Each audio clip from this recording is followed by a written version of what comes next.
हमारा क्लासरूम इतना साफ सुंदर एकदम बढ़िया तरीके से अरेंज हो, बट क्या वास्तव में ऐसा होता है?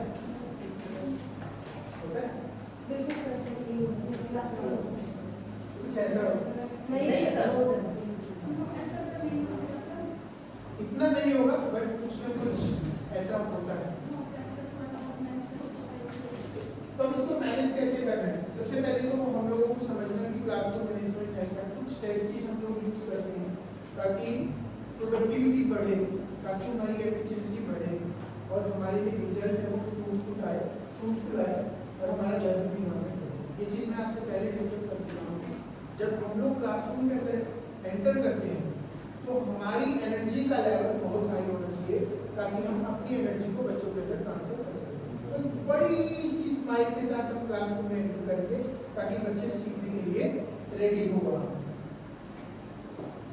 आइस ब्रेकिंग एक्टिविटी, ये कुछ एक्टिविटीज होती है जो हम लोगों को क्लासरूम में परफॉर्म करनी होती है। अब हम लोग अगर क्लासरूम में जाते ही अगर हम डायरेक्टली बच्चों को सीधा पढ़ाना शुरू कर देते हैं तो they are not ready to learn, वो सीखने के लिए भी तैयार नहीं है। बट हमें उनको सीखने के लिए तैयार करना है। उसके लिए हम लोग क्या कर सकते हैं, जो उस बच्चे की पिछले पीरियड की जितनी भी थकान है उसको रिलैक्स महसूस करवाने के लिए हम लोग कुछ आइस ब्रेकिंग एक्टिविटी करते हैं। अब ये आइस ब्रेकिंग एक्टिविटी क्या होती है, कोई बता सकता है? Anyone wants to share? Conversation start करना, ओके, कह सकते हैं। चलिए मैं कंटिन्यू करता हूँ। Ice breaking, yes, physical activity करवा सकते हैं। Very good sir. Ice breaking activity कुछ ऐसी एक्टिविटीज होती है जिससे हम उस बच्चे की पिछले पीरियड की थकान को हटा देते हैं और हम उस बच्चे को रेडी टू लर्न बनाते हैं। तो 2 मिनट के लिए ब्रीथ पर कंसंट्रेट करवा सकते हैं, बिल्कुल, बहुत अच्छी बात है। 1 या 2 मिनट के लिए हमें कोई ऐसा काम करना होता है जिससे हम उन बच्चों को रिलैक्स करें और वो बच्चा लर्न करने के लिए तैयार है। तो हमेशा याद रखना, कभी भी क्लासरूम में जाते ही पढ़ाना शुरू नहीं करना। स्टूडेंट्स को रिलैक्स कीजिए 1 मिनट के लिए।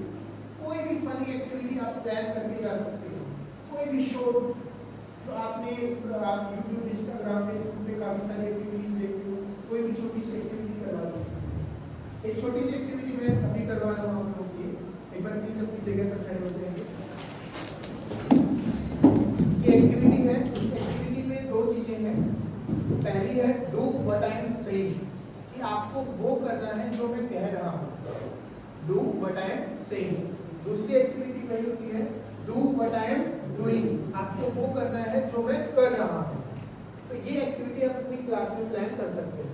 तो हम एक एक्टिविटी करते हैं, आपको करना है do what I am saying, जो मैं कह रहा हूँ आपको वो काम करना है। डन? रेडी? Everyone ready? आवाज नहीं आई? Ready? Okay, touch your head, touch your eyes, touch your nose, touch your head, touch your eyes, touch your nose, touch your head, touch your eyes, touch your nose, touch your cheek, touch your head, touch your eyes, touch your nose, touch your cheek.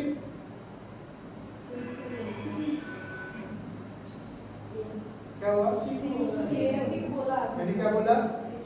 मेरे हाथ कहाँ थे?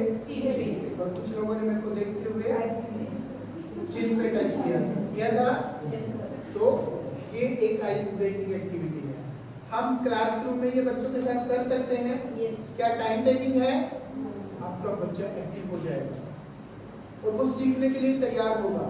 एक funny activity है, हम किसी भी time class में जाकर, it will hardly take 1 minute, hardly. आप जाइए क्लास में, प्लीज हैव सीट।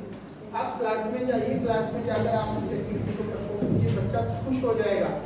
बच्चे को ये लगेगा कि हाँ, आज क्लास में पढ़ने में मजा आने वाला है। और आप सब समझते हो अगर क्लासरूम बोरिंग ना हो तो सब सीखने के लिए तैयार रहते हैं और सब सीखना भी चाहते हैं। तो इसलिए आप इस तरह की एक्टिविटी करवा सकते हैं, do what I am saying और do what I am doing. एक में बच्चे को आपकी साउंड को फॉलो करना है और एक में बच्चे को आपकी एक्टिविटी को फॉलो करना है। क्लियर? बहुत सारी एक्टिविटीज है, सारी एक्टिविटी देखो यहाँ नहीं बताई जा सकती, ना ही करवाई जा सकती, बट आप लोग कुछ एक्टिविटीज अपने आप फाइंड आउट कर सकते हो। कर सकते हैं, बिल्कुल कर सकते हैं। आप गूगल कीजिए आइस ब्रेकिंग एक्टिविटीज, आपको बहुत सारी एक्टिविटीज मिल जाएगी। बट प्लान करके जाइए। एक एक्टिविटी अगर आप प्लान करके जा रहे हैं ना, ऑल्टरनेट डेज पे भी अगर करके जा रहे हो, बच्चा आपका फैन हो जाएगा। बच्चे को वेट रहेगा कि मेरा वो टीचर कब आने वाला है, उसका पीरियड कब आने वाला है और बच्चा एक्टिव रहेगा सीखने के लिए। सो आइस ब्रेकिंग एक्टिविटी के साथ हम लोग हमारी चीजों को क्लास को कंटिन्यू करेंगे। यू आर स्पेशल, आप सब स्पेशल। एक छोटी सी कहानी सुना। एक बार एक फैक्ट्री में आग लग गई, तो आग लगने में किसी एक मजदूर की जो वहाँ पे लेबर थी डेथ हो गई। डेथ के बाद कंपनी में एक नोटिस चिपका दिया गया कि जिसकी डेथ हुई है उसकी डेड बॉडी को हमने कॉफिन में रखा हुआ था, और ये वो इंसान है जो आपकी ग्रोथ को रोक रहा था, ये वो इंसान है जो आपकी सक्सेस के बीच में आ रहा था, बट वास्तव में वहां पे कोई डेथ नहीं हुई। तो सब लोग हैरान, यार कम से कम ऐसे इंसान को तो देखो जो हमारे बीच में आ रहे हैं। हर कोई चाहता है मेरे काम में टांग कौन अड़ा रहा है, मेरे को तो पता चलना चाहिए। तो सभी बारी बारी से वहां जाते हैं, तो कॉफिन को खोलते हैं और देखते हैं और हैरान हो क्या हुआ। कॉफिन में तो डेड बॉडी, कॉफिन में क्या लगा हुआ था, एक मिरर लगा हुआ, एक शीशा लगा हुआ। मोरल ऑफ द स्टोरी कि हम खुद ही हैं जो हमारी ग्रोथ को रोक रहे हैं और कोई नहीं। इसलिए हम सब स्पेशल हैं। आपको कोई अप्रिशिएट करे ना करे, आप खुद तो अपने आप को अप्रिशिएट कर सकते हो ना। क्लासरूम से बाहर निकल के खुद को शाबाशी जरूर दिया कि आज आप ये काम करते हो, आज आपने बच्चों को एक अच्छी चीज सिखाई है। आप अपने आप को एनर्जेटिक महसूस करेंगे और आप खुद अपने मोटिवेटर बन जाएंगे। अगले दिन आप एक चीज और एक्स्ट्रा सिखा कर आएंगे। एप्रिशिएशन तो सबको चाहिए, हर कोई चाहता है कि हमारे अच्छे काम की तारीफ हो, बट फिर भी अगर एप्रिशिएशन नहीं मिली कोई बात नहीं, नो इशू, शाबाश आज बढ़िया किया, कीजिए। इसीलिए आप सब स्पेशल हैं। कभी भी अपने आप को डाउन मत महसूस कीजिए, और अगर आपकी ग्रोथ को कोई रोक रहा है तो वो सिर्फ आप खुद हैं। मैं मेरे लिए मैं खुद हूँ और कोई नहीं। ये प्लीज हम ध्यान रखेंगे इस चीज को कि हमें हमारी ग्रोथ खुद करनी है और कोई हमारे लिए काम नहीं करने वाला। आगे कंटिन्यू करते हैं। If you are ready to teach, only then they are ready to learn. अगर हम लोग पढ़ाने के लिए तैयार हैं तो बच्चा सीखने के लिए तैयार है। तो पहले प्लान करके जाएं कि क्या पढ़ाना है, क्या सिखाना है। आप जो आइस ब्रेकिंग एक्टिविटी के अंदर है उनसे कुछ पहेलियां पूछ सकते हैं, रिडल्स जो हम लोग जनरली न्यूज़पेपर में देखते हैं वो पूछ सकते हैं। बच्चे थोड़ा सा एक्टिव हो जाएंगे, खुश हो जाएंगे और आंसर देने की कोशिश कर रहे हैं। एक मोर्स कोड एक्टिविटी होती है, वो मैं भी आपको बताऊंगा। और जब हम इस तरह की एक्टिविटी करवाते हैं तो इससे टोटली एटमॉस्फेयर चेंज हो जाता है। कोई जीके क्वेश्चन आप लेकर आ सकते हैं बच्चों के लिए, या कोई इंटरेस्टिंग फैक्ट्स लेकर आ सकते हैं। कोई भी इंटरेस्टिंग फैक्ट, साइंस से रिलेटेड, मैथ्स से रिलेटेड, जनरल कोई भी फैक्ट है कि ये चीज़ ये है, ये चीज़ ये है, बच्चा उसको सुनेगा और बच्चे के पास एक फैक्ट रेडी होगा। एक जीके क्वेश्चन की अगर आप लेकर जाते हैं, असेंबली में हर स्कूल में जीके क्वेश्चन होते हैं, तीन चार जीके क्वेश्चन डेली बेसिस पे होते हैं। बट अगर हम उन्हीं जीके क्वेश्चंस की एक टीचर्स के साथ प्लानिंग करके अगर उनको रिपीट करने की हैबिट बना ले तो बच्चा जीके क्वेश्चन को भूल नहीं पाएगा, उसको हमेशा याद रखेगा। हम लोग असेंबली में बोलते हैं बच्चों को जीके क्वेश्चन, बच्चे सुनते हैं एंड देन पोस्ट आउट करता है। बट अगर हम प्लान करते हैं, जब हम कोई क्लास में जा रहे हैं, क्लास में पूरे दिन में कम से कम 5 टीचर जरूर जाते होंगे, किसी के डबल सब्जेक्ट हैं तो minimum 5 teachers.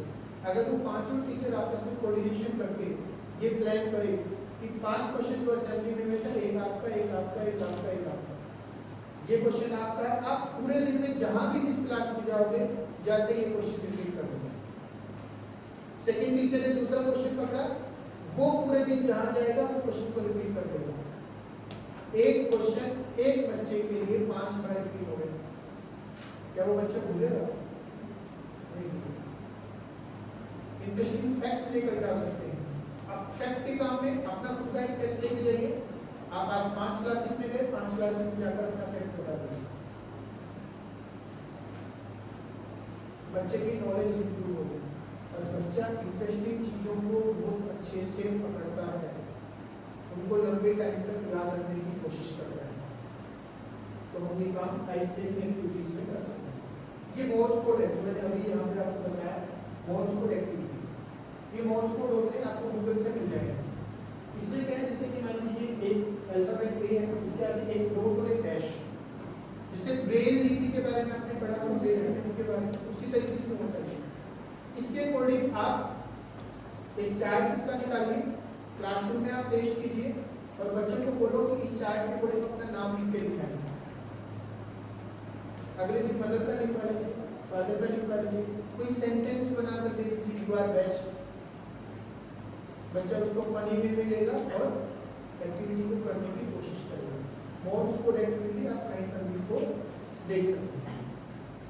Power of imagination, हम जो कुछ भी देखते हैं, सोचते हैं, हम वही बन जाते हैं, ऐसा हमने सुना है और ऐसा हमें पता भी है। तो एक छोटी सी एक्टिविटी करने जा रहे हैं अभी, सब यही बैठेंगे। क्या आप में से स्टाफ मेंबर्स की बात करो, क्या आप में से कोई ने कोई प्रिंसिपल मैम के घर गया है? स्टाफ को भी आया है आपके घर? कुछ 1-2 मेंबर गए। मेरे घर कौन कौन गया? कोई नहीं गया। ठीक है, चलिए अपनी आंखें बंद करेंगे सब प्लीज एवरीवन। आपके मोबाइल सेफ है, नहीं होगा हुआ, चिंता मत करो।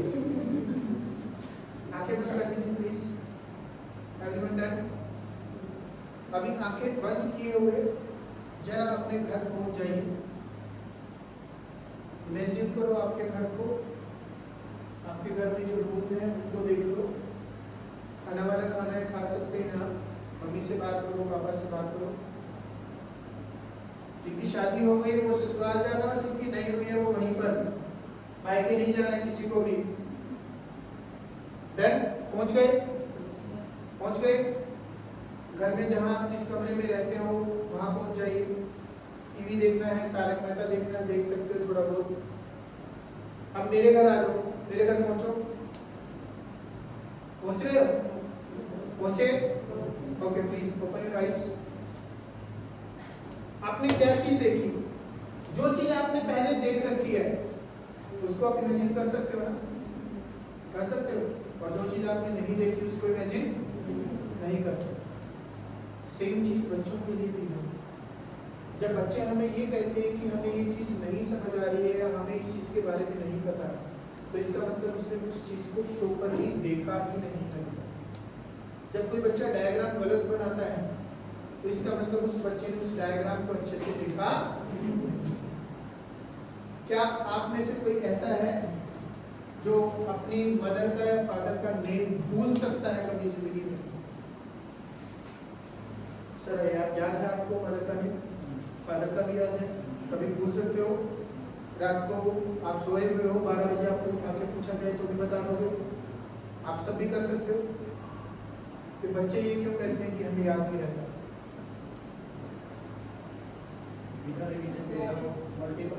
Exactly, very good.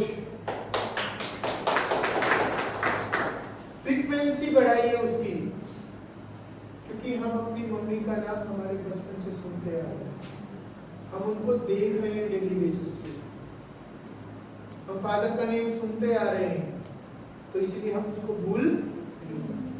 तो बच्चे के साथ भी वही चीज़ है, आप उसकी फ्रीक्वेंसी बढ़ा दीजिए। इसके लिए पेरेंट्स का कंट्रीब्यूशन बहुत जरूरी है। एक बिल्कुल स्पेशल सॉल्यूशन हर जगह यही दिया जाता है। बच्चा याद नहीं करता, बच्चे को बोलो जी लिख कर देखो, सभी यही करते हैं, और तो कोई सॉल्यूशन आई थिंक नहीं करते। बट वास्तव में वो बच्चा घर पे जाकर भी नहीं लिखता। उसमें आपको पेरेंट्स के साथ मिलकर काम करना पड़ेगा। अगर बच्चे ने लिखना शुरू कर दिया तो बच्चे को याद होना भी शुरू हो जाएगा। फ्रीक्वेंसी बढ़ानी पड़ेगी, बार बार रिपीट करनी पड़ेगी वो चीज़। एक रूल बताया गया था, अगर आप कोई भी चीज़ पढ़ रहे हैं, जैसे मान लीजिए यहाँ कुछ लिखा हुआ मुझे इसको लर्न करना है, तो यहाँ मेरे हाथ में एक कॉपी होनी चाहिए, यहाँ कॉपी और एक पेन।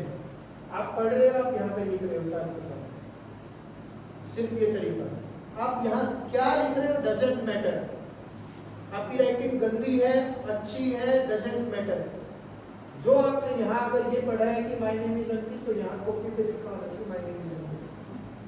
कॉपी की तरफ नहीं देखना है, करवाना शुरू कर दो रिजल्ट आना शुरू हो जाएगा, गारंटीड रिजल्ट आएगा, क्योंकि उस टाइम पे दोनों चीजें काम कर रही है। हमारी लिखने की कैपेसिटी भी बढ़ रही है और पढ़ने की कैपेसिटी भी बढ़ रही है। रीडिंग हम कर रहे हैं और साथ ही साथ राइटिंग भी कर रहे हैं। एक बार अप्लाई करके देखो अपनी क्लास के अंदर, स्पेसिफिकली उन बच्चों के लिए करो एक बार जो अच्छा कर रहे हैं, फिर उनके लिए करो जो थोड़ा कम अच्छा कर रहे हैं, आपको रिजल्ट मिलने शुरू होगा। प्रैक्टिस से होता है सर, हैंड की मूवमेंट अपने आप हैंड की मूवमेंट होती है तो वो चीजें समझ आती है। सर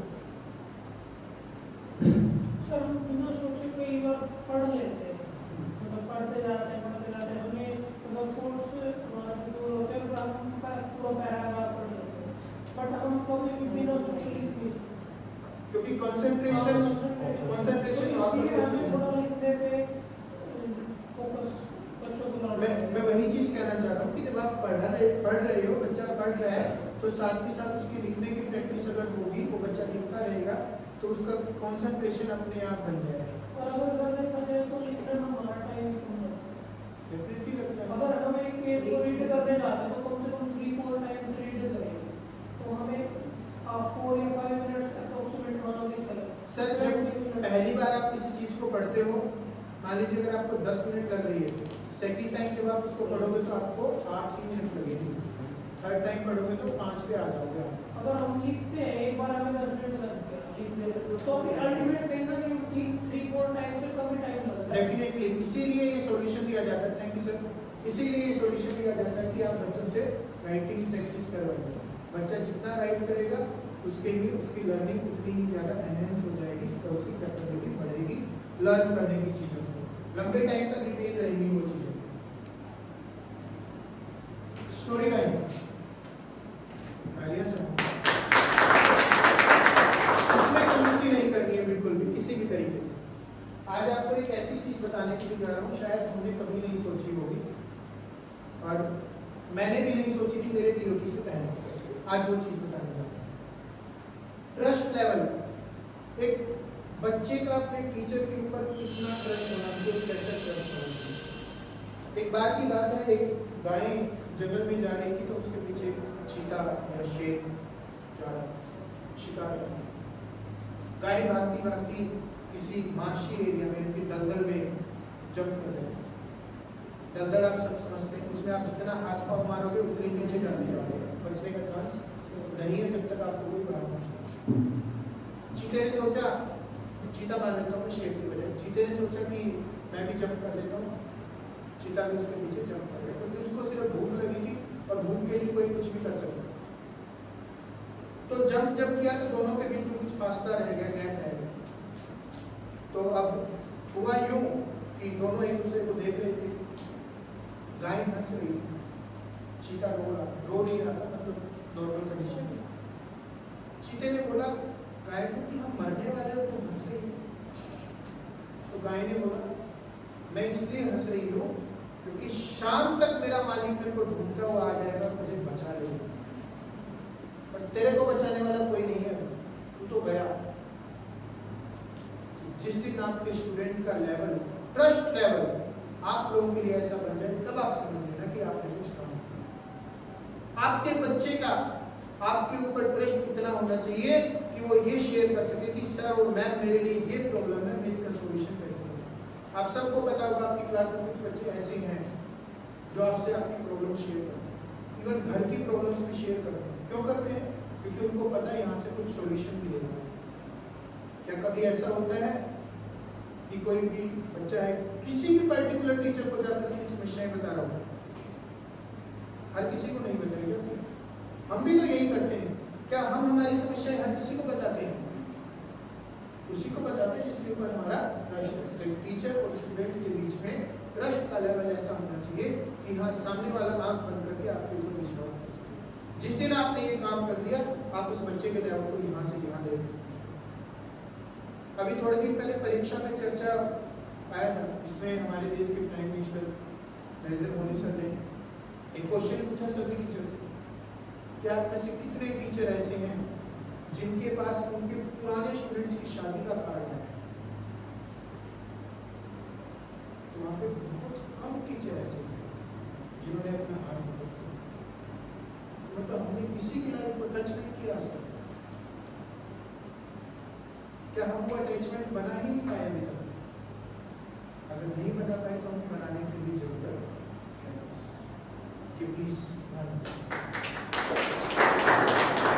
इस वर्ड से आप भली भांति परिचित है। क्या है वर्ड? गुड। इसका मीनिंग पता है किसी को? क्या बोलते चले? भगवान। और कोई? ईश्वर।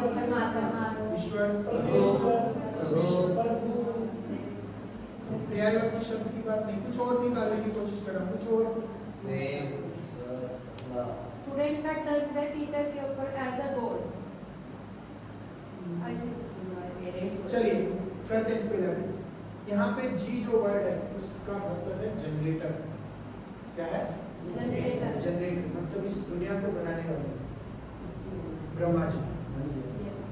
नेक्स्ट इज ओ यानी कि ऑपरेटर, इस सृष्टि को चलाने वाले भगवान विष्णु। और डी का मतलब डिस्ट्रॉयर, विनाश करने वाला। कौन है? शिव, भगवान शिव। तो ब्रह्मा विष्णु में इसीलिए ये नाम इकट्ठा लिया जाता है, इसीलिए लेते ना हमेशा नाम इकट्ठा, Brahma Vishnu Mahesh. Destroy this thinking, खत्म कर दो इस सोच। जी का मतलब है जनरेटर, लेकिन वो कौन है पता है? हमारी माँ, जिसने हमें बनाया, जिसने हमें पैदा किया, जिसने 9 महीने हमें गर्भ में रखा है और उसके बाद इस दुनिया में आया कि घेरने को मुझको लाखों बलाएं आ गई, कि घेरने को मुझको लाखों बलाएं आ गई, और फिर भी मेरा कुछ नहीं बिगड़ा क्योंकि बीच में मेरी माँ की दुआएं आ गई। सो दिस इज जनरेटर यानी कि हमारी माँ, ऑपरेटर, हमारे घर को चलाने वाली, हमारे पिताजी, हमारे बाप। कि जिस इंसान की पॉकेट में पैसा होगा और फिर भी बाजार में वो अपनी पसंद की चीज ना खरीदे तो उसको कंजूस मत बोलना, उसको बाप कहते हैं।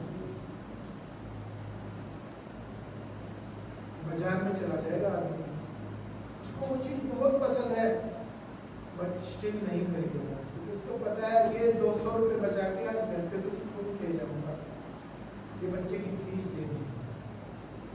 इसलिए ऑपरेटर है हमारे father. And who is the destroyer? Destroyer है हम टीचर्स, हम है विनाश करने।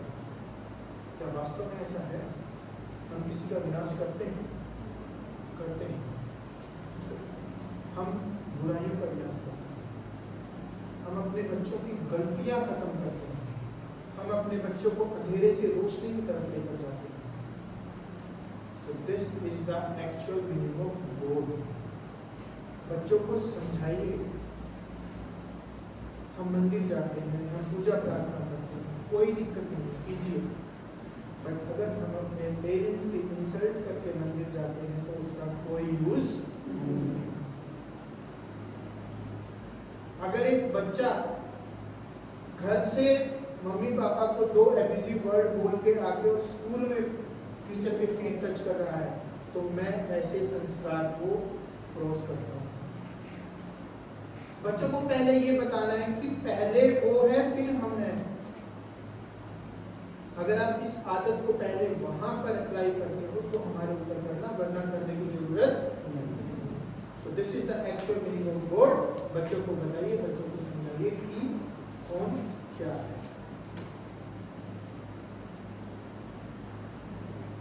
अब कुछ क्लासरूम से रिलेटेड चीजें ही और आपको बता रहा हूँ, ऐसे आप सब इस चीज को परफॉर्म कर रहे हो फिर भी मैं चीजें डिस्कस कर रहा हूँ। हमेशा अपना रिक्वायर्ड मटेरियल जो भी है क्लास में जाने से पहले उसको कैरी कीजिए। आपको पेन चाहिए, चौक चाहिए, डस्टर चाहिए, बुक चाहिए, नोटबुक चाहिए, जो भी है आप प्लीज अपने साथ में लेकर। कुछ टीचर्स की हैबिट होती है, कई बार मेरी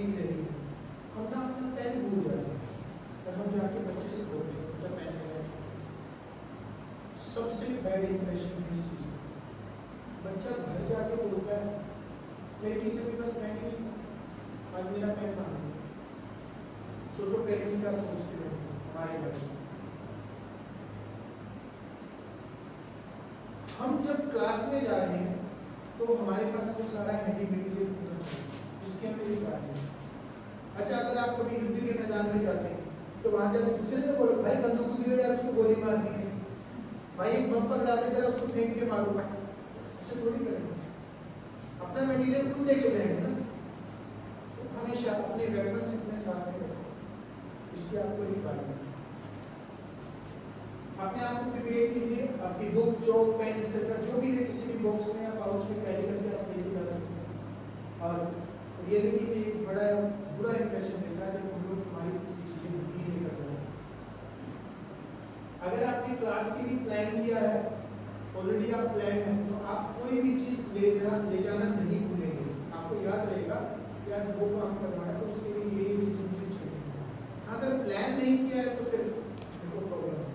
फिर तो वही है, या तो बम पकड़ा दे या तो बंदूक पकड़ा दे, युद्ध लड़ रहे हो कर देते हैं, वो काम हमने नहीं किया।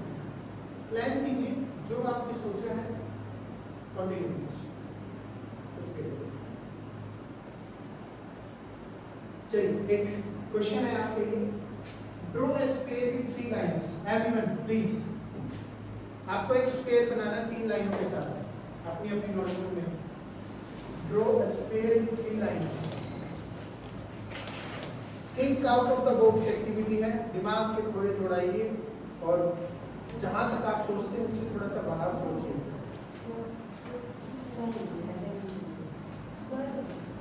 Draw a square with 3 lines. मैं आगे से हेल्प करता हूं।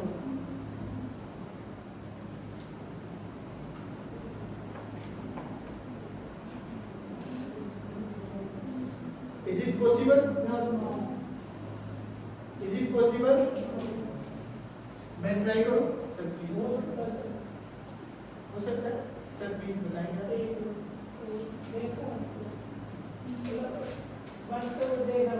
प्रैक्टिस नहीं की और मतलब थोड़ा सा ट्राई करते मैं स्क्वायर बनाना, स्क्वायर में कितनी साइड्स होती है मिनिमम? यहाँ पे तो 3 की बात होती है। बॉक्स का आउटसाइड से सोच सकते हैं।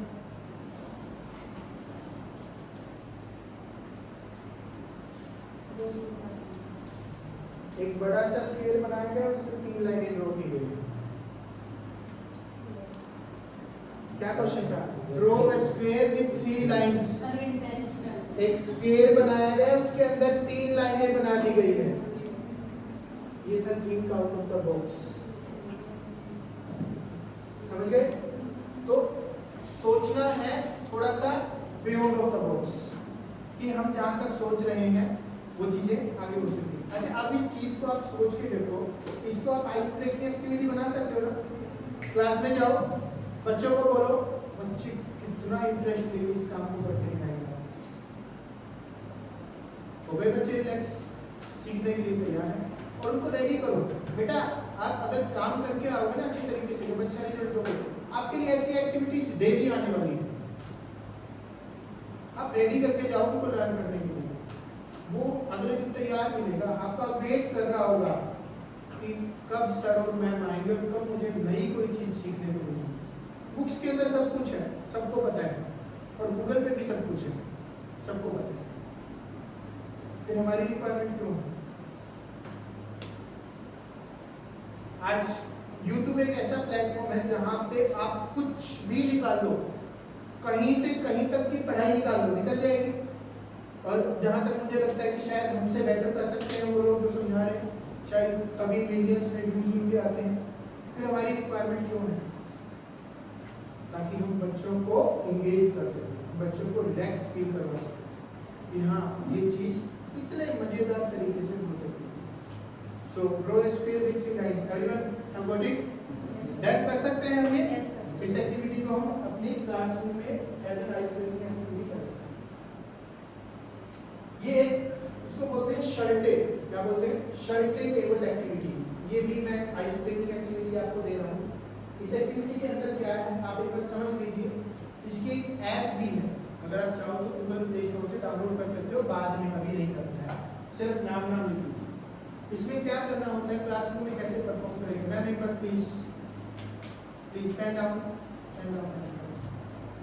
आप एक बॉक्स बनाइए 3x3, 4x4, 5x5, आपकी मर्जी। स्टार्टिंग करो 3x3 से, यानी कि 9 छोटे छोटे स्क्वायर हो जाएंगे।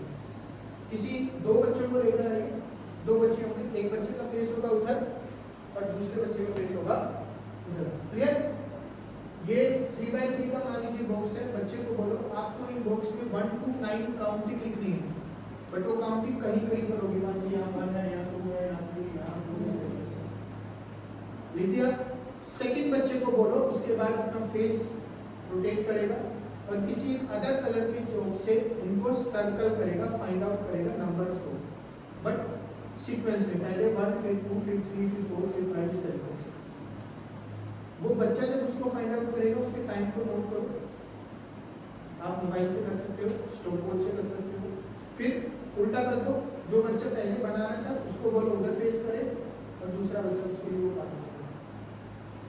ये ब्रेन एक्टिवेशन एक्टिविटीज है, आपके बच्चे का ब्रेन डेवलप होगा। जैसे सर जब बता रहे थे कि एक टाइम पे हमारा एक ब्रेन एक्टिवेट करता है, तो हम दोनों चीज़ें एक साथ नहीं कर सकते, तो वो इन चीज़ों के लिए, इनसे हम दोनों ब्रेन को एक साथ डेवलप कर सकते हैं, एक्टिवेट कर सकते हैं हम अपने ब्रेन को, अगर इस तरह की एक्टिविटी हम क्लास में परफॉर्म करते हैं। अब आप नाम लिख सकते हैं, बाकी आप समझ गए हो जाएंगे। आगे चले। इसकी एक ऐप आती है, अगर आप चाहो तो ऐप डाउनलोड कर सकते हो अपने फोन में। कभी फ्री टाइम है तो आप खुद इसको कर सकते हैं।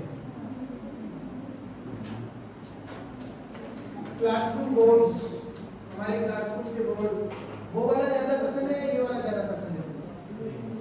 कौन से वाला? ये वाला ज्यादा पसंद है। क्या वैसे वाले बोर्ड पे कोई पढ़ाना पसंद करता है? क्या वैसे वाले बोर्ड पे कोई पढ़ाना पसंद करता है? नहीं, लेकिन फिर भी कई बार हम इसको छोड़ जाते हैं। हमने काम करवाया, हमने काम करवाने के बाद हमारा पीरियड ओवर हुआ, हमने स्ट्रेटजी छोड़ दिया। सोच के देखो, नेक्स्ट जो टीचर आएगा वो आपके बारे में क्या सोचेगा और उसका मूड कितना खराब होगा। प्लीज इस आदत को हमें आज ही यहाँ से हटा देना। कभी भी अपने बोर्ड को इरेज किए बिना अपनी क्लास से मत निकलिए। एक चांस है कि आपने कोई क्वेश्चन करवाए, कुछ बच्चे ऐसे हैं जो स्लो राइटर होते हैं, उनका लिखने का काम पेंडिंग है, वो 1 मिनट 2 मिनट 3 मिनट एक्स्ट्रा लेते हैं लेक्चर के बाद तक। पहली बात तो प्लान ऐसा करके जाओ कि स्लो लर्नर के अकॉर्डिंग ही हो वो प्लान, जिसमें सभी लिख सकेंगे। सेकंड थिंग, अगर फिर भी रह जाता है तो क्लासरूम के अंदर आप लोग मॉनिटर बना के रखते हो, CR बना कर रखते हो, ड्यूटी दीजिए बेटा, मैम के आने, नेक्स्ट टीचर के आने से पहले ये साफ हो जाना चाहिए। आप जब दूसरी क्लास में जाएंगे और आपको ऐसा बोर्ड मिले सामने की तरफ से, आपका रिएक्शन क्या होगा? बुरा लगेगा ना थोड़ा सा। आप भी तो चाहते हो कि आप जाओ, पढ़ाना है आपको एकदम नीट एंड क्लीन बोर्ड मिले। तो सेम चीज दूसरा टीचर भी आपसे एक्सपेक्ट कर रहा है। जैसे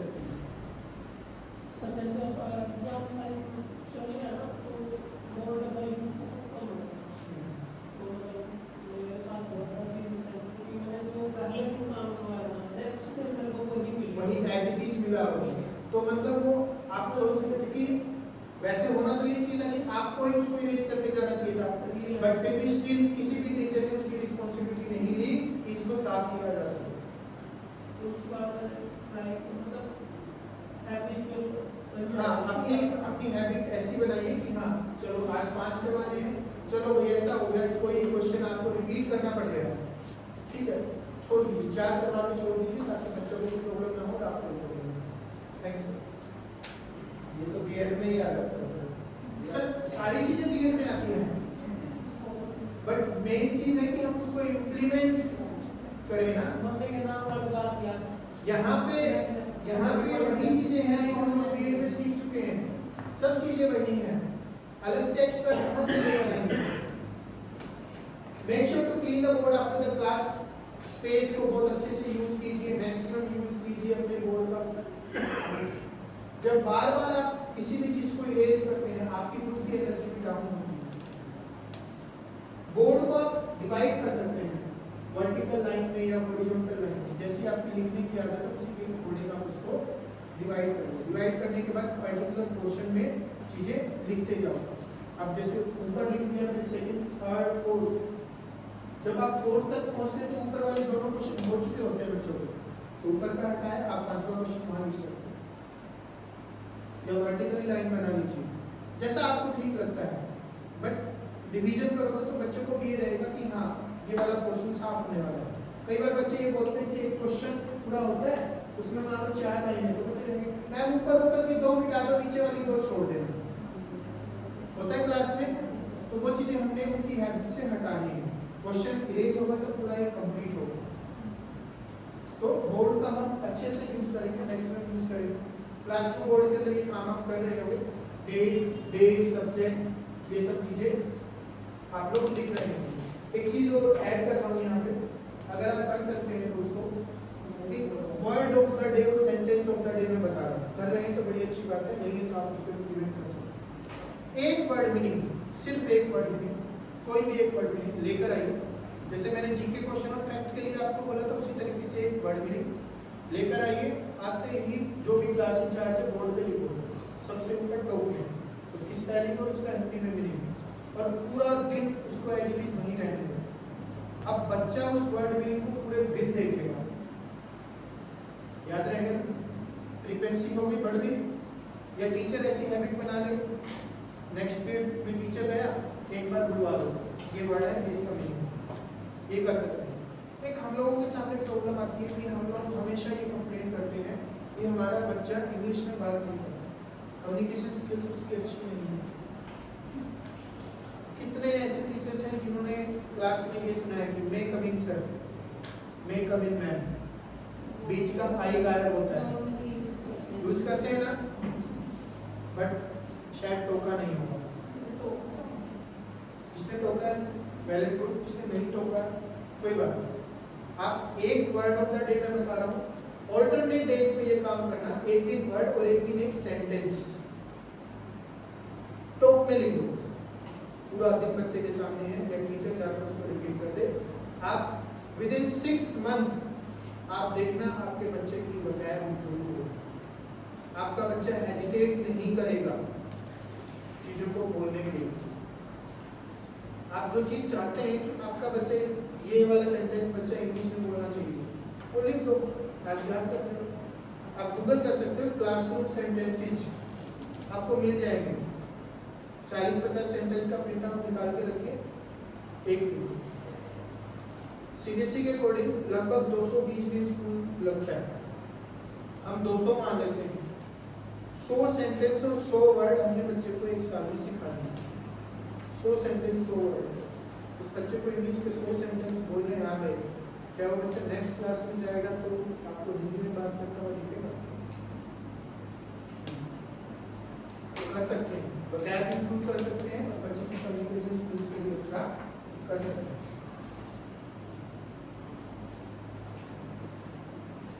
ओके, एक एक्टिविटी कर रहे हैं, आप समझ रहे होंगे, आई थिंक आपकी इधर वाले टीचर 1 2 3 4 5 6 7 8, आप प्लीज एक बार बाहर चले जाइए। मैम प्लीज, आप लोग टीचर, मैम प्लीज आप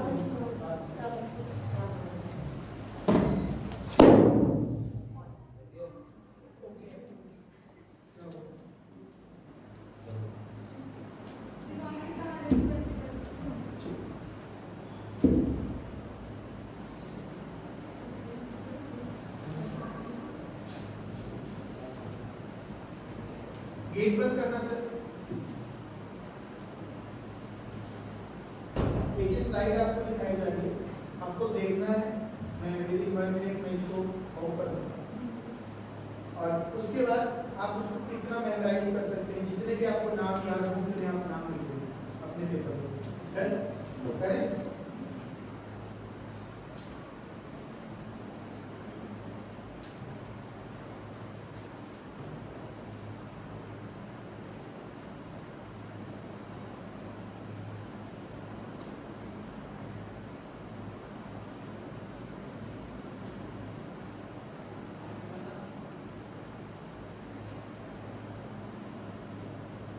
second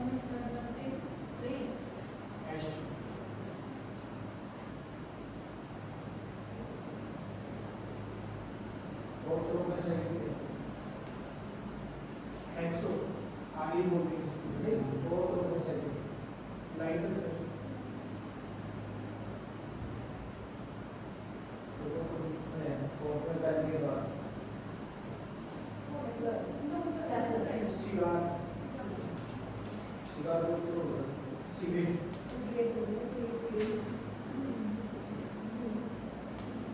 या बीड़ी का कंसर्ट जैसा भी आप मतलब हिंदी में भी लिख सकते हैं हाँ कोई बात नहीं पिंक उसको सिगार बनाते डन प्लीज नोट डाउन कीजिए जितना आप लिख सकते हो जितना आपको याद आए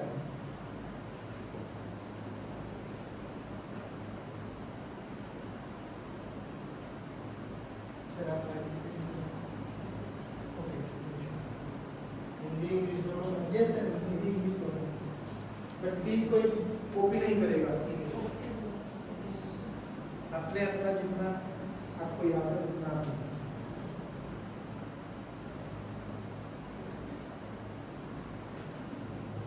सीक्वेंस रो सेम होना चाहिए कुछ मेंशन नहीं कुछ मैटर नहीं करता आप सिर्फ नंबरिंग बता दें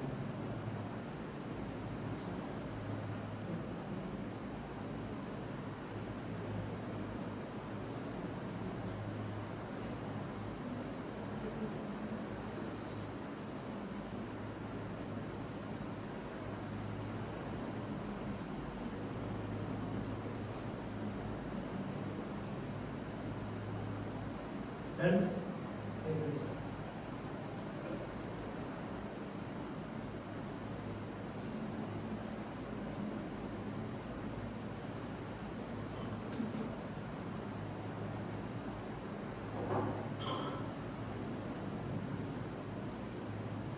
Okay, pen down everyone. Please. Pen रख दीजिए. मैं कितना मतलब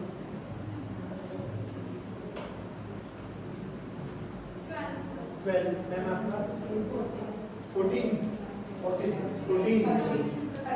13 6 14 9 7 ओके अब प्लीज आप लोग लीव कर दो दूसरे ग्रुप को भेजिए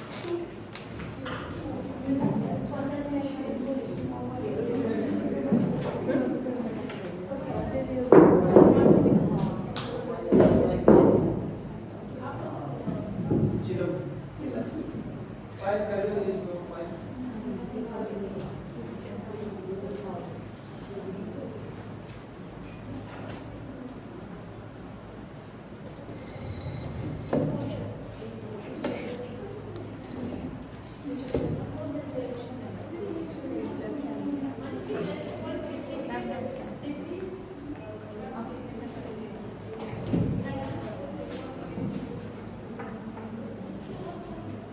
आपको एक स्लाइड दिखाई जाए थोड़ी सी ड्यूरेशन के लिए आप उनमें से कितने नेम रिमेंबर कर सकते हो मेमोराइज कर सकते हो वो आपने देखना है और नोटबुक पे लिखना है बट कॉपी नहीं होगा जिसको जितने याद है उतना लिखो और कुछ नहीं सिर्फ एक छोटा सा एक्सपेरिमेंट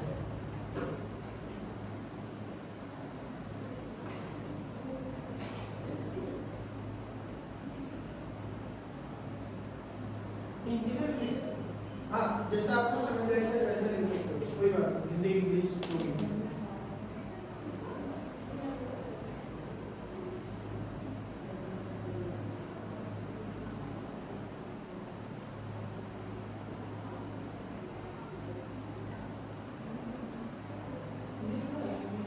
अभी एक बार पहले देखो सर उसको अभी नहीं लिखना ये देख- सारे लिख रहे हैं सर लिखना नहीं है सिर्फ देखना है एक बार पहले उसको देख लीजिए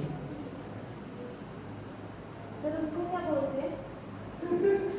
ये ना सर एक पूछ रहे नहीं, हाँ ये भी और इसके नीचे वाला। ऐसा चाबी बोलते हैं चाबी। इसको। ऊपर वाले को ये क्या है पेपर क्लिप ये सर स्मोकिंग में बीड़ी इसमें भी सीखना ये दिख नहीं रही और वो क्या है? एस्ट्रे एस्ट्रे है तो फिर और सारे पता नहीं सर जो सेंटर के ऊपर है वो क्या है? Cigar cigar. चलिए देखिए कॉपी नहीं करना है, सिर्फ आपको जितना मेमोराइज है वो चीज़ें जो पहले लिखे थे उनको हटा देना प्लीज। दूसरे पेज पे, नेक्स्ट पेज पे आ जाएंगे।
We're done.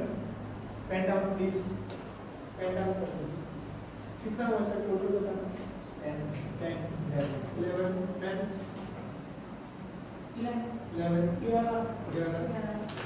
11, 6, 11 बाहर वाला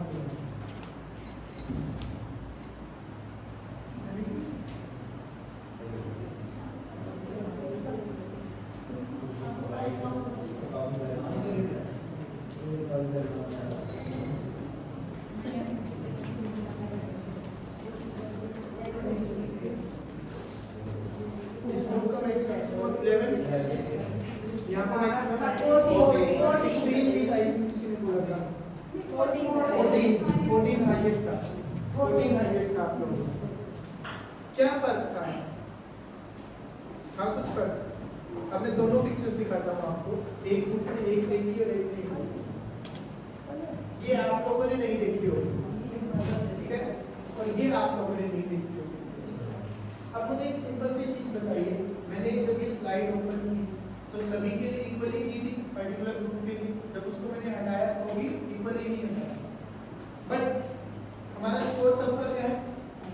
डिफरेंट है, अलग अलग। एक चीज तो हमें ये बताता है कि हम लर्नर भी तो अलग अलग टाइप के हैं। क्लासरूम में भी तो ऐसा ही होता है। एक बच्चा ऐसा है जो बहुत जल्दी कैच करता है, बहुत जल्दी सीख जाता है, एक बच्चा ऐसा है जो कम सीख रहा है।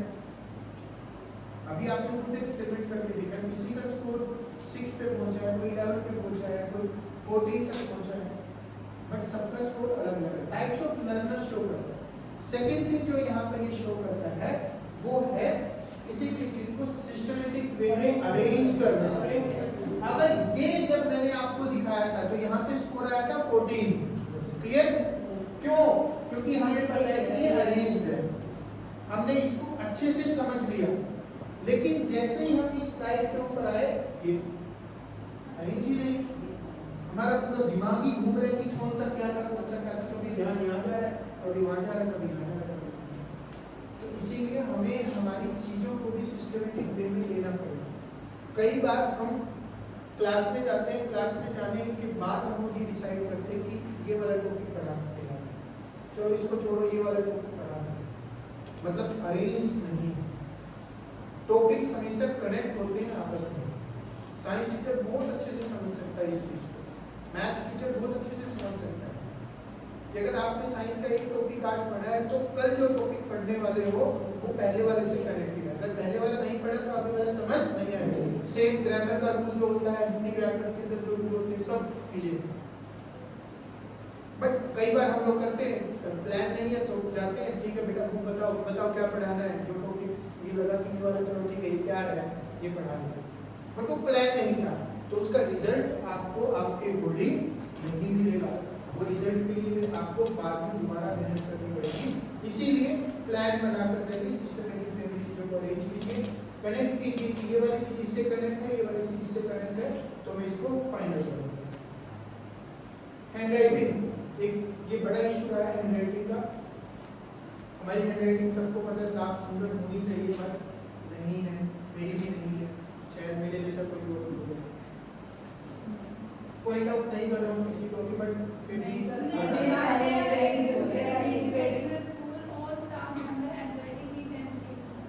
सीरियसली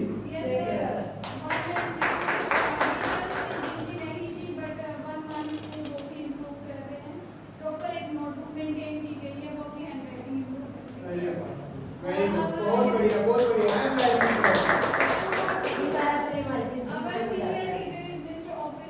ओके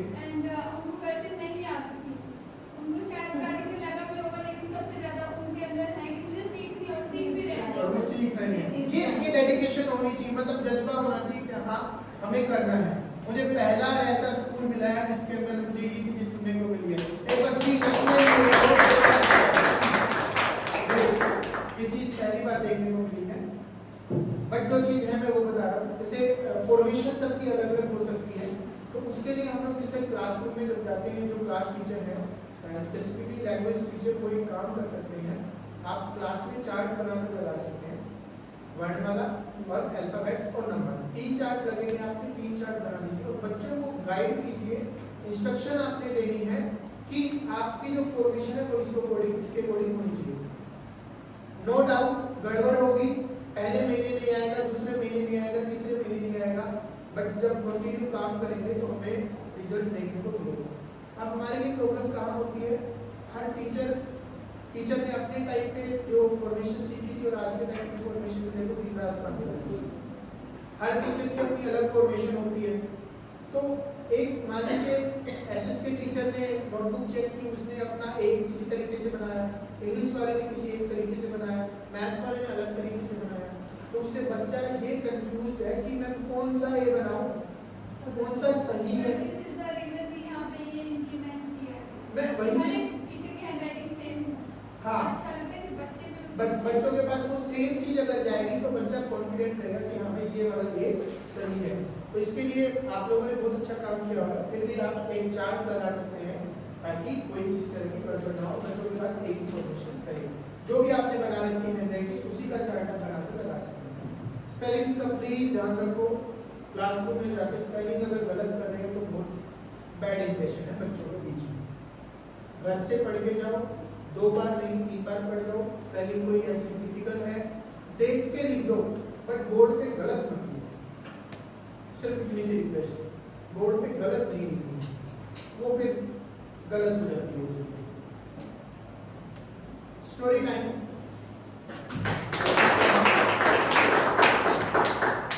बीच में आपको एंजॉयमेंट मिलती रहेगी, साथ ही साथ एनर्जी बनती रहेगी। ये आप सबने सुनी होगी, बट फिर भी दोबारा सुना रहा हूँ। एक बार एक नंबर था 10, उसने बाकी नंबर्स को देखा 9 8 7 6 5 4, 10 वाले ने मुंह को थप्पड़ मारा जोर से खींची, तो तेरी मेरे सामने औकात ही क्या है। 9 वाले को गुस्सा आया, 9 ने 8 को फटकार दिया, 8 ने 7 को, 7 ने इस तरीके से पहुंचते 2 ने 1 को मारा। अब एक बेचारा गुस्से में फुल, उधर कोने में बैठी 0, ओहो आज तो बुरे फंसे कि थप्पड़ आने वाला है। तो ए उसके पास जाता है, कह रहा डर मत, मेरे पास आ। तो जब ए ने 0 को अपने साथ में बिठाया तो वो क्या बन गया, 10 बन गया, और बाकी सारे थर थर कांप रहे थे। तो सोचिए अगर हम अपने नीचे वाले को हर बार दबाएंगे तो वो अपने नीचे वाले को दबाएंगे, क्या ये सिस्टम को भी सुधरेगा? तो इससे अच्छा है उसको साथ में ले आओ और साथ में ले जाके हम ज़्यादा बेटर रिजल्ट गेन कर सकें। तो इसीलिए इतना ही मैसेज है, हमेशा अपने कलीग्स को सपोर्ट करो। अगर किसी का काम कहीं लैग कर रहा है कोई बात नहीं, आजा भाई हेल्प करेंगे, मिल बांट के काम करेंगे। इतना ही मैसेज है आपको। पसंद आई कहानी? Homework check and correction work हम लोग करते हैं। अच्छा मुझे एक चीज बताइए, होमवर्क चेक और करेक्शन वर्क क्या ये दोनों टर्म सेम है? होमवर्क चेकिंग और करेक्शन वर्क क्या ये दोनों टर्म सेम है? कितने टीचर्स ऐसा मानते हैं कि ये दोनों टर्म सेम है और कितने ऐसा मानते हैं कि ये डिफरेंट है? वोटिंग तो सबको करनी पड़ेगी। डिफरेंट के लिए कौन कौन है जो ये मानते हैं कि होमवर्क और करेक्शन डिफरेंट है? हाथ ऊपर करो प्लीज। जो मतलब जिनके हाथ नीचे वो ये मानते हैं कि सेम है। सेम टाइम में हम दोनों इंक्लूड कर सकते हैं। मींस एक टीचर जब नोटबुक चेक कर रहे थे कोई मिस्टेक है के साथ तो वो हम क्लास में करें होमवर्क चेकिंग और करेक्शन। ओके, इसमें छोटा सा अमेंडमेंट करें, ठीक है। आप लोगों के पास जनरली ऐसे बच्चे आते होंगे जिनकी एग्जाम से पहले तक नोटबुक कंप्लीट नहीं होती। मिलते हैं ना हर क्लास में बच्चे, हर क्लास में मिलते हैं, हर सब्जेक्ट में मिलते हैं। उस टाइम पे फिर क्या सॉल्यूशन होता है? फोटोकॉपी करवा दो जी, इसी तरीके से बच्चे का काम तो करवाना ही पड़ेगा, एग्जाम तो दिलवाना ही पड़ेगा। एक छोटी सी हैबिट बना सकते हैं। आज आपने कोई भी रिटन वर्क दिया है क्लास में, नेक्स्ट डे क्लास में गए, आइस ब्रेकिंग एक्टिविटी करवाई और उसके बाद तुरंत बच्चों को बोले अपनी नोटबुक निकाल कर अपने डेस्क पे रख लीजिए। सिर्फ आप एक राउंड लगाइए और राउंड लगाकर सिर्फ ये चेक कीजिए कि बच्चे ने काम किया है या नहीं। इससे आपको ये पता चलेगा कि कौन सा बच्चा है जो काम नहीं करके आया। आपको करेक्शन नहीं करनी है, आपको सिर्फ ये चेक करना है कि होमवर्क हुआ या नहीं हुआ। अब ये डेली करेंगे तो बच्चा जो नहीं कर रहा था वो अलर्ट होगा, वो करके आएगा। और करेक्शन वर्क का मतलब मेरा ये है जो आप एक्चुअल में करेक्शन करते हैं, इसीलिए मैं इन दोनों वर्ड को डिफरेंट रखता हूँ। अब ये होमवर्क चेकिंग जब आप करेंगे क्लासरूम में, इससे आपकी वो प्रॉब्लम खत्म हो जाएगी जब वो एंड में आके पता चलता है कि बच्चे का तो काम ही पूरा नहीं है। फिर पेरेंट्स कंप्लेन करते हैं आपने मेरे बच्चे को संभाला नहीं जी।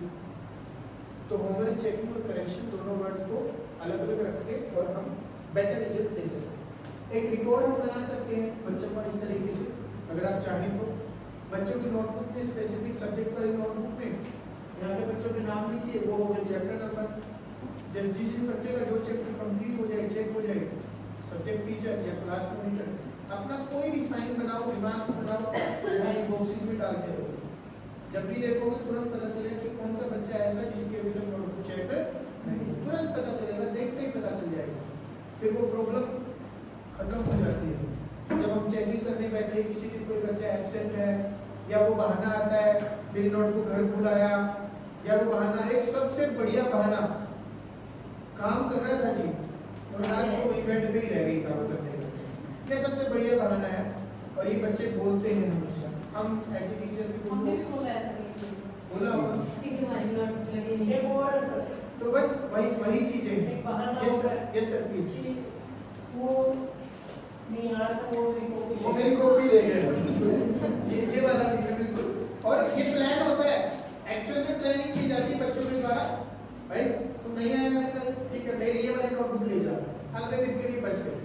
ये चीजें हम बच्चे खुद प्लान करके करते हैं, तो हमें उस चीज से बचना है। हाँ, अगर हम हमारा ये वाला रिपोर्ट अगर कंप्लीट करें तो हमें देख के ही पता चलेगा कि इसका काम पेंडिंग है सर प्लीज। सर मेरे साथ अभी फरवरी में हुआ था, मैंने सिलेबस कंप्लीट कर दिया 7th क्लास तक और जनवरी एंड तक सिलेबस खत्म हो चुका था। तो मैंने बोला कि कल तुम्हारे को पीछे ले आया, 5-10 बच्चे लेके आया, बस मैंने रोल नंबर वाइज जो दिया। फिर नेक्स्ट डे ऐसे ऐसे करते करते 1 वीक हो गया, 5-6 बचे, 1-2 लगाया, फिर 1-2 ले आया, फिर 3-4 फिर बच गए। तो 2 वीक निकाल के 14-15 तारीख हो गई। फिर एक दिन आकर आया और मतलब 2 दिन की छुट्टी थी, उसके बाद 3-4 बढ़िया लगा। फिर मंडे को जैसे मैं गया तो मतलब पहले ही बच्चे बैठे टेबल पे पहले से ही तैयार की वो नोटबुक कर सकते हैं वो चीजें। ये सर प्लीज थैंक यू। मेरे साथ हुआ था sir 9th class 8th class में, तो कई बच्चे ऐसे थे जो एग्जाम टाइम तक नोटबुक कंप्लीट नहीं करते 15 दिन पहले। तो मैंने बोला एक चैप्टर से इम्पोर्टेंट 10 क्वेश्चन उनको पहले लर्न करो और फिर राइट करो, फिर नोटबुक बुक के लिए लास्ट में चला रहा हूँ। तो ऐसे करके बच्चे कर गए और उनको याद भी हो गया 10 मतलब एक अलग सा मेथड आपने इम्प्लीमेंट किया, उसकी वजह से हमारी नोटबुक को बच्चों ने कंप्लीट कर ली। Thank you sir. कुछ है कि जैसे थोड़ा बहुत कहने से ध्यान देने से कर लेते हैं, कुछ है कि थोड़ा सा मतलब उनको थोड़ा करना पड़ेगा सर, पुश भी करना पड़ता है, कई बार देखो पनिश भी करना पड़ता है। 3-4-5 ऐसे बस जाते हैं, उनको फिर करने बिल्कुल करना पड़ता है, मैं इस चीज़ के अगेंस्ट नहीं हूँ। Thank you sir. मैं जैसे मैम ने हमें मतलब सजेस्ट किया था, जैसे नोट्स बनवा के पहले ही रेडी करवा दी, हमें पूरा सिलेबस रीड कर लिया, वो हमें बात मतलब दोबारा से हम रिपीट करेंगे तो हमें याद रहेगा, रिमाइंड रहेगा, तो वो नोट से हम पिक भेज देते हैं पेरेंट्स के पास। अगर बच्चा नहीं आ रहा है तो उसको वो राइट डाउन एक ऑनलाइन होमवर्क की तरह वो चीज़ें आ रही हैं तो ताकि वो parents- नेक्स्ट डे बच्चा करके आता ही आता, नहीं आता तो नेक्स्ट डे भी वो बोलते हैं अगर मैडम इनकी ना नोटबुक प्रॉपर आप मेंटेन करवाओ, तो वो करवाते हैं उसको ग्रुप से उठा के। जी बिल्कुल। ये चीज़ बड़ी अच्छी है। नहीं, वो चीज़ें देखो, हर एक टीचर के पास, हर एक स्कूल के पास अपने अलग अलग मेथड्स हैं। हम उस मेथड्स को इम्प्लीमेंट करके कुछ ना कुछ नया क्रिएट कर रहे हैं ताकि बच्चों की ऑलराउंड डेवलपमेंट हो। Thank you. तो आप ये चीज़ें कर सकते हैं इफ यू वांट, ताकि हमें पता चले कि किस बच्चे का होमवर्क हमारा पेंडिंग है या करेक्शन वर्क किसका पेंडिंग है। एक करेक्शन करते हुए ये सब चीज़ें प्लीज़ ध्यान रखें। आप कोई भी चीज़ अगर करेक्ट कर रहे हैं, अगर कोई स्पेलिंग गलत है, इधर सर्कल और अंडरलाइन दो ही चीज़ें आप लोग करते हैं, तो उसकी जो करेक्ट फॉर्म है वो वहाँ पे नीचे जरूर लिखी है, वो नीचे राइट डाउन हो। कई बार ऐसा होता है कि हम लोगों ने सिर्फ मिस्टेक्स को निकाल दी, लेकिन उसका करेक्ट फॉर्म क्या था वो हम लिखना भूल जाते हैं या रह जाता है, तो इससे बच्चा कभी भी अपने आप को करेक्ट नहीं कर पाएगा। इस इसमें जिस बच्चे ने मींस टीचर ने जो वर्ड सर्कल किया उसको नीचे लिख के बच्चे को 2 to 3 टाइम्स राइट के लिए देना। हाँ, रिपीट करवा सकते हैं। मैं मेरे पास जो है मतलब मैं जहाँ पर हूँ, हम लोग क्या करते हैं, जैसे लेसन है उस लेसन के साइड